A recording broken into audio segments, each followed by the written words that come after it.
காட்டுக்குள்ளே தனித்து நின்றேன். பெண்மினி பூச்சிகள் மிதக்க விட்டாய். தனியறையில் அடைந்து விட்டேன். சிறகுகள் கொடுத்து என்னை பறக்க விட்டாய். அலைகள் அடித்து தொலைந்து விடும் தீவை போல மாட்டிக்கொண்டே இறுதி சடங்கில் மீதிகள் படும் பூவை போல சங்கி விட்டேன்.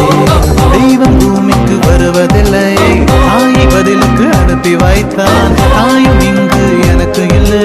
எனக்கு ஒரு தாயை அவன் தோழியா என் காதலியா யாரடி என் கண்ணே.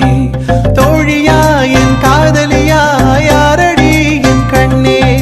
மடி மீது தூங்கச் சொல்கிறாய். தோள் மீது சாய்ந்து கொள்கிறாய். நெருங்கி வந்தால் நண்பர்